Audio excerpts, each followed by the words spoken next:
So it's 1996. I'm 11 years old, and I'm being taken against my will to chess club. And I'm being taken against my will because a couple of weeks beforehand, I'd finished third in a local event, and everyone had said, oh, he has to go to this chess club event. And I really, really don't want to go. But you know those situations where you think something's going to be really, really bad, and then you experience it, and it's a lot better than what you think it's going to be? This wasn't like that at all. This was exactly as bad as what I thought it was going to be. My dad and I arrive, and we go inside, and the first thing I notice is that it looks a lot like this, where there's these organized rows of people playing chess. The second thing I noticed was that it's really, really quiet, but also really, really loud. As in, you can't speak, but you hear people make a move, and then they push a clock. That's all you hear. Move, clock, move, clock, move, clock. Multiply that by 100. And the third thing I noticed was that I'm the youngest person there, by around 20 years or so. And my dad and I, we kind of stand around nervously to the side, and finally the organizer comes up to us, and he says, hi, because you have to whisper. We're like, hello. And he takes us outside, and he said, well, before you can play chess, we have to register you. So he makes us fill out this information form. He's going to send off for a membership card, and when that comes back, finally, I'll be allowed to play chess. So that's what we do. A week later, we come back, and then I realize it's even worse than what I imagined. The way it works is the organizer decides who's going to play who. So there's a list, and he decides this person's going to play this person's going to play this person, and then you play a round of chess, and then you wait for everyone to finish, and then you play another round of chess. How many of you here actually play chess? Quick show of hands. How long does a typical chess game take? Exactly, right? Like, it can take a couple of minutes, or it can take a couple of hours. And that's a very long time that you can be just standing around and waiting. And the other thing is, like, you can't choose who you want to play. It's just really a soulless experience. And I remember going for a couple of times, and then I'm like, you know what, I am done. You cannot drag me back to this event. And I remember thinking a couple of months ago, I wonder what happened to this. What happened to this club? And I looked it up, and there's one snippet in a local newspaper.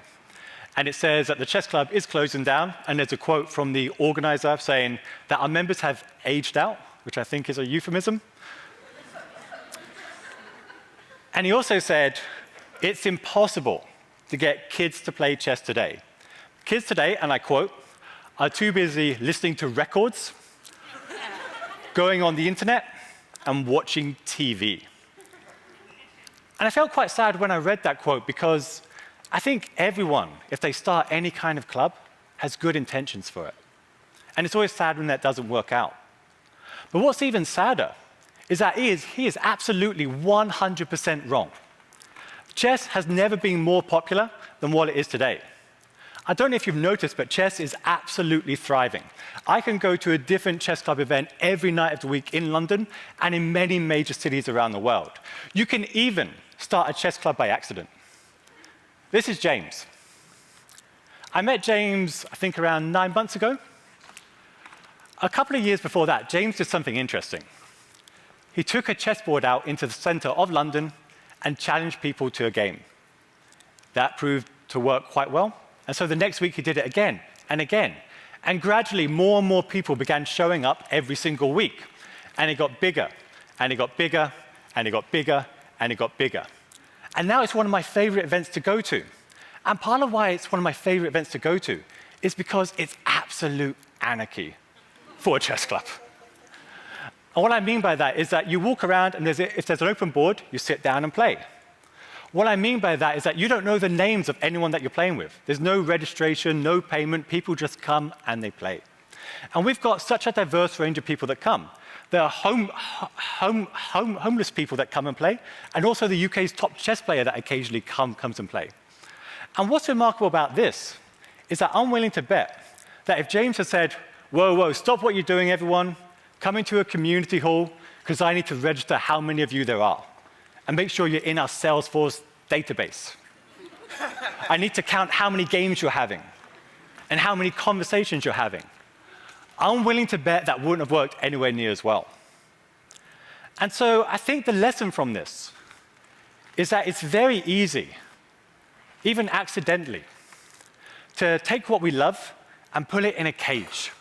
It's really easy to cage our community. It's really easy to put these structures around it, which might make sense to us, but don't work for the kinds of community that we want to build. And one of the things that I feel more and more is that the way we're engaging with communities today is beginning to change. Oh, the font's gone a bit strange. We'll work with that. How we engage with communities is beginning to change. If I talk to the average person today how they engage with a topic they like, the answers are actually really interesting. For example, a friend of mine loves Space NK, the beauty brand in London. And she feels that she's a part of that community. And when I ask her how she engages with that, she says she's at the top tier of the loyalty point scheme they have.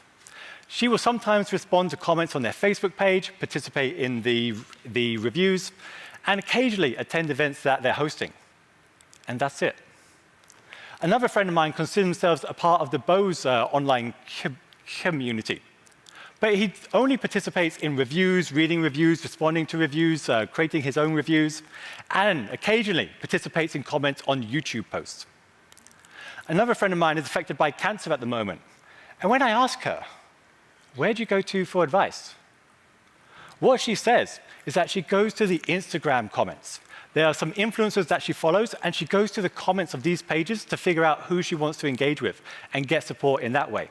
She occasionally does go to blogs as well, and rarely will go to a hosted online community if it comes up in search results. And we see this more and more and more.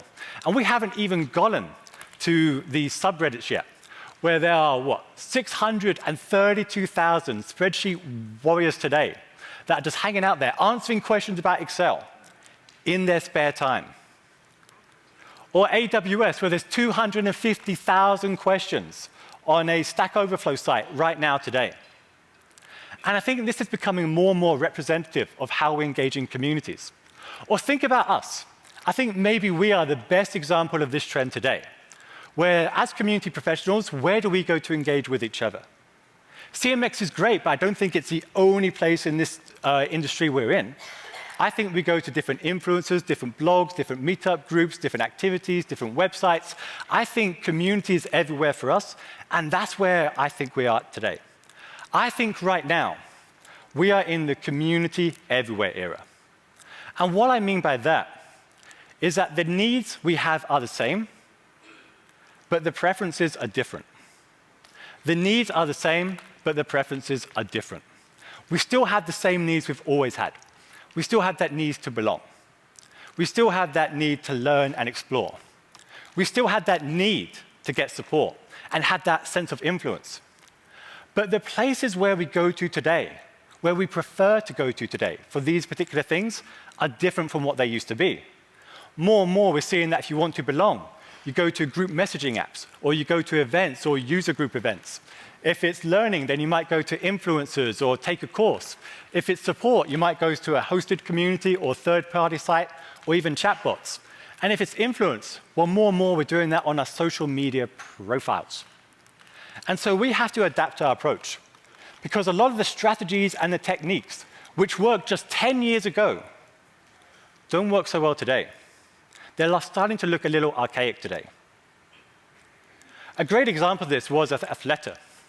2 years ago, Athleta launched a community for women to talk about mental health and well-being. And at the time, they got a lot of positive attention for it, because it's a fantastic idea for a community. And they got attention in CNBC, they got attention in Adweek, and they got widespread attention throughout the sector that they're in. I remember thinking at the time, I didn't think this was going to work. Not because I don't want it to work, I think it's a fantastic idea for a community. But I think the way they're trying to execute this doesn't align with the current trends.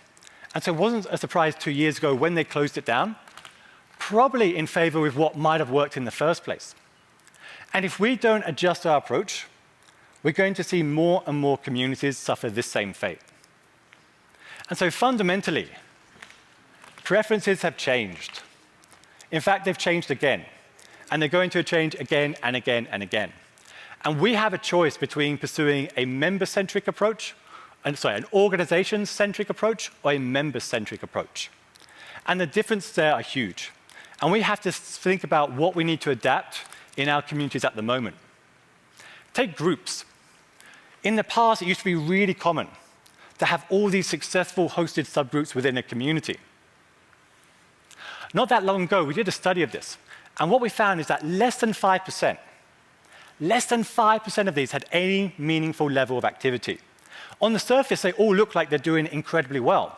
But when we burrow down deep into these and try and figure out what's really, really going on here, what we find is that it's usually just the host or the organizer posting updates of upcoming events, activities, and meetings. We often find that there are groups that are recognizing this already and directing people to the preferred choice of platform that people want to use. We're also finding that even language, one of the most common reasons why you might want to host a subgroup within a community, even languages aren't doing that particularly well. They often have just a couple of posts a year.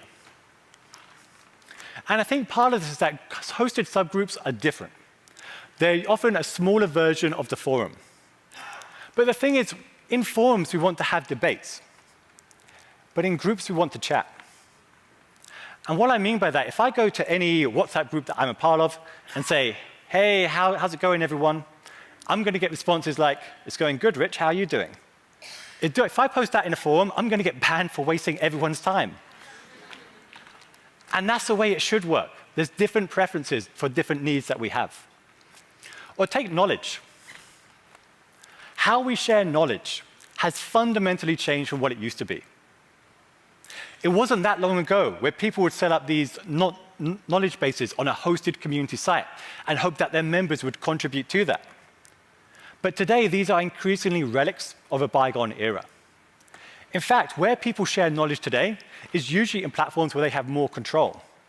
It might be a newsletter where they want to build up an audience that they can leverage for something else. Or it might be on LinkedIn, where they can not only build up an audience, but also have that possibility that one of their posts might go incredibly viral on LinkedIn. Or even if you've got beginner-level advice and expertise, like how to install a Ring doorbell, for example, the most basic beginner-level advice is 148,000 views on this. Is it any surprise that this person wants to share expertise in this format and in this place?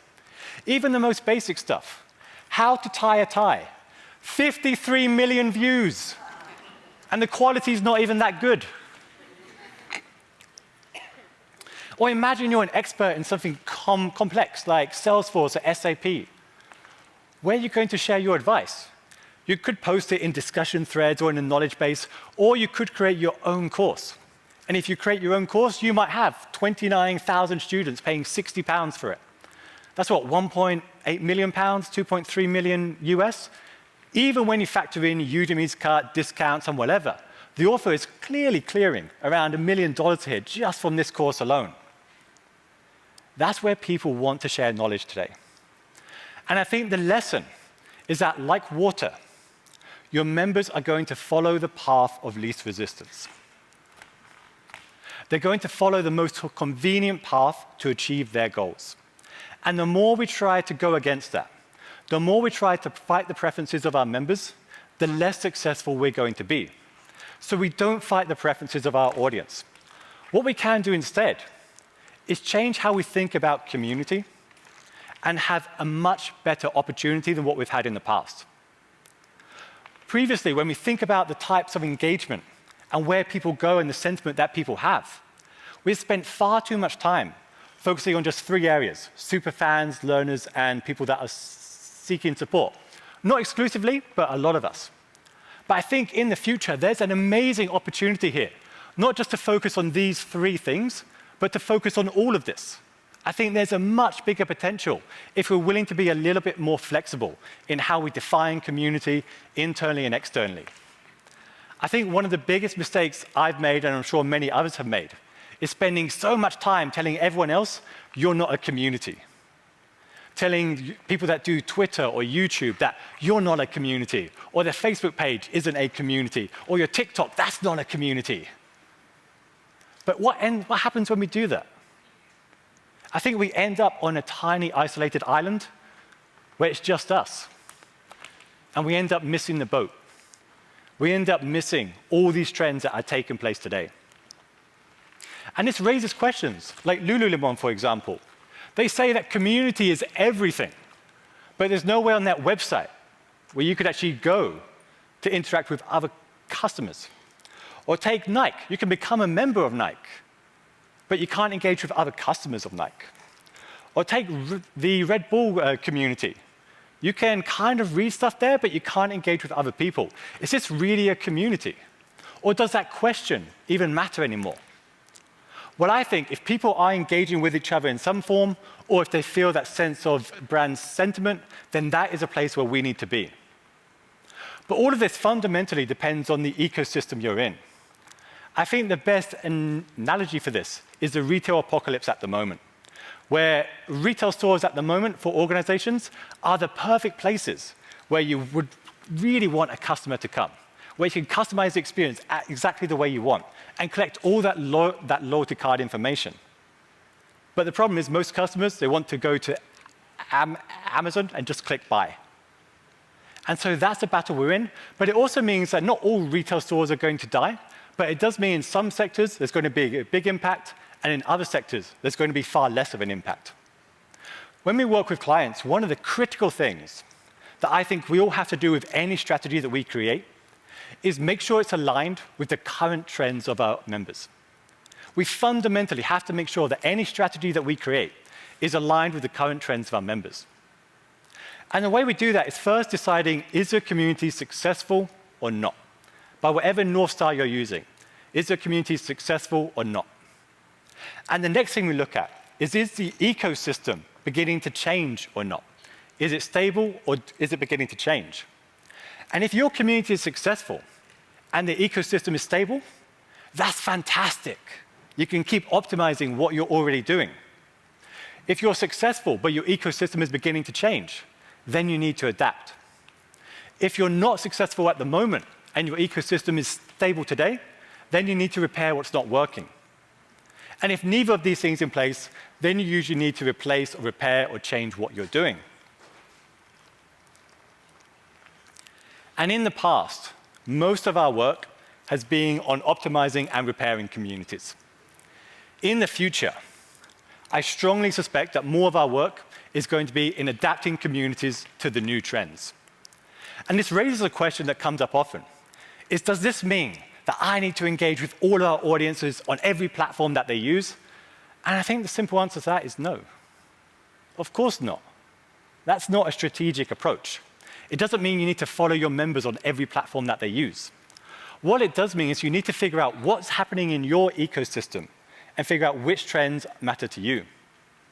A while ago, I did a training course shoot, and I asked the film crew there, where do you go to for advice with the equipment that you use? And they all said exactly the same thing. They said they go to Facebook groups. They said every single product has its own Facebook group.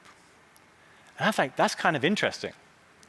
What's even more interesting, when I compared the level of activity in these groups to that on the hosted site, it wasn't even close. The hosted groups had far, far, far more activity. And for me, that was remarkable.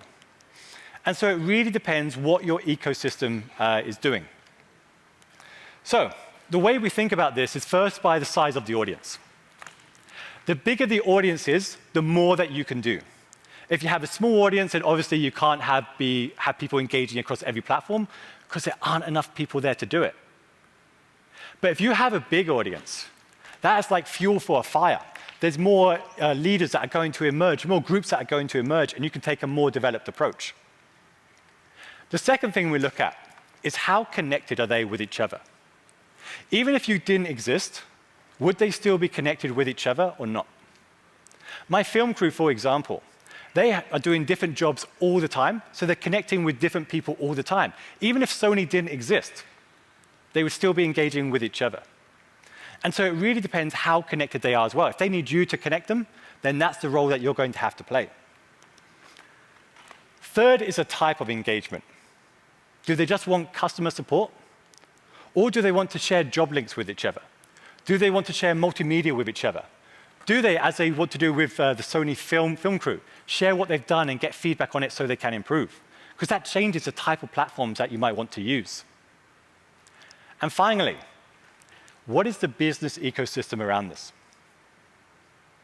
The more partners, consultants, and other people that sell to the same people that you're engaging with, the more leaders that are likely to emerge. One of the really interesting things about these Sony Facebook groups is that when I dived into this and I began looking at each one of these groups and who was running these particular groups, what I noticed was that they weren't doing it as volunteers, or not only as volunteers, but every single one of these folks, every single one I could find, had a company that was selling something to that audience. They weren't doing it explicitly, but they would definitely benefit from having access to the kind of groups that they were beginning to build. And based upon these kind of things, you can decide what kind of approach makes the best sense to you. For many of you, it might still make sense to have that central hosted Q&A approach, but if your ecosystem is more mature and developed, then you have to change with the trends as well. You have to be in that adapting strategic box. So let's go through what each of these means. One, hosted Q&A, I think we're very familiar with this as well. If you generally average out here, a good example would be the AT&T online community, although more and more it tends to happen in Slack as well. But typically, these kind of forums still tend to work well. But the real challenge here is figuring out where do these support questions belong amongst everything else that's happening. We've been thinking a lot recently about where does community fit into the broader support experience. Now, if you've got questions that are easy and come up all the time, then definitely you might be in this sector here, and you don't want to be competing against your own help center or virtual agents. But then we know there are some questions that require personalized customer support. And I think where community really, really thrives is in this middle sector here, what we call the in-between questions, those that require more of a personal touch. And the more of these you have, the more successful your community is going to be, or the more active your community is going to be. But this raises questions about AI bots. Can AI bots do this even better?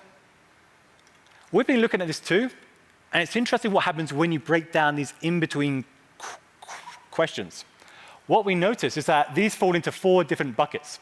One are the questions that save time, where the answer already exists somewhere, but the person doesn't know where to find it. AI bots are going to be fantastic at answering these kinds of questions. And then there's the next 3. Questions where you need a workaround, where you're experiencing a rare edge case.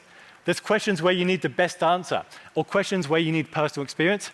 AI bots, as we've tested, are terrible at these kinds of questions. They'll give you false information, fake information, and just make a lot of things up.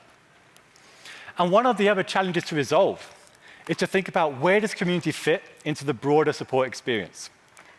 Is it the first place that your audience will turn to? Or is it the last place? Is it the place where people go first and then they will contact their support channel? Or is it the very last place that someone will actually go? Approach number 2 is the integrated experience. I think this is an approach where most of the platform vendors in this space absolutely shine. The Autorix community is one of my favorite online communities for this. And what's amazing is that they've got so many successful things integrated on one platform. They've got groups, they've got discussions, they've got a gallery page, they've got ideation, I think, as well. Like, it's one of the most amazing communities that exemplifies this. And the challenge with this is making sure you don't launch stuff that isn't successful, and always making sure that you're not diluting the experience by adding things that people don't actually need.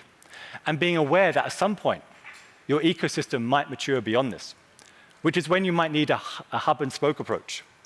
This is where you had that central platform in the first place, but then you consider what other platforms are around.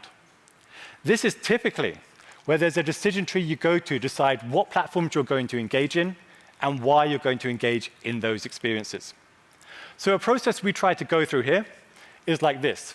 First, we decide, does the audience engage on the platform? Obviously, if they don't, you don't need to be there. Second is, can you offer unique value? Just adding your voice to a conversation doesn't necessarily make it a better conversation. Third is, can we gain unique value? Is there a unique audience or benefit or something that we're going to get from engaging on that platform? And finally, is the platform itself rising or falling in popularity? If it's, say, falling in popularity, but it's still a platform that a lot of people are using, you might want to engage there and respond, but you probably don't want to spend too much time in it. But if it's a platform that's rising in popularity, then you might want to be investing more time and resources and energy building an outpost or a platform there. And the final approach, the one that I'm really excited about, is what we call the leader-led approach. This is where you're at the far end of this particular scale. And this is where you support leaders to emerge and do what they want to do. And leaders come in all shapes and sizes, but typically what we're beginning to find is that a lot of them are partners or consultants. We're finding that they're veterans of the organization, or occasionally senior execs or VIPs doing their private groups. And the challenge here is to figure out what they want and make sure we're giving them what they want. And what I mean by this is that they want to engage in different platforms in different ways, so we have to support them on the platforms that they're choosing to use. A common mistake that happens again and again is trying to take people that are great at one platform and trying to do those same things in our platform. But that doesn't really work that well at all. What does work is figure out what they want to do and then support them on the format and in the platform that they have decided to use. So if someone has created a great course about you and it's getting great reviews, promote the course, even if it's not hosted on your website, because then more people are going to create more courses and that's going to benefit you. Or support your leaders to do what they want to do, even if it's a wacky idea. If someone had proposed a while back that they were going to record themselves dancing while giving Excel tips, I'm willing to bet most people didn't think that idea would quite work. But Miss Excel right now is earning $2 million a year by sharing these kinds of tips. So even if you think the idea is absolutely nuts, it's very possible your leaders know more than you do about what does and doesn't work. Next is to promote leaders regardless of the platform they're on. A while ago, Substack sent out a email thing which linked to this. And there's nothing particularly amazing about this. It's just Stu sharing advice about how to grow a newsletter. But what's remarkable is that he's not sharing it on Substack. He's sharing it on Twitter. And what makes that really remarkable is that Substack is driving people to different platforms.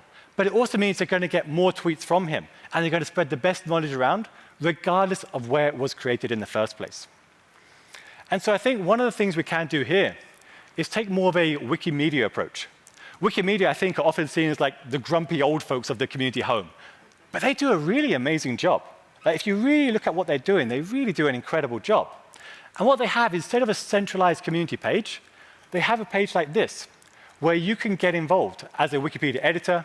You can join upcoming events or activities. You can find a local group for you, or you can contribute your coding skills.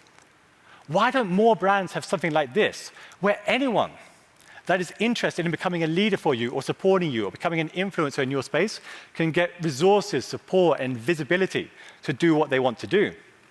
And the more we can change the perspective from something that people have to do to something they get to do, by increasing that reward that they get from doing that, that's how we're going to win. That's how we're going to increase the sense, that's how we're going to win, by increasing the sense of reward they get. So increasing the sense of exposure they get, or the prestige they get, or the influence that they get. The more we can give people these kinds of things and leverage the amazing assets we have as an organization, the more likely we are going to win. And I'm so excited about the leader-led approach because I think very much that takes us back to our roots. And so figure out what ecosystem you're in, because that's going to matter.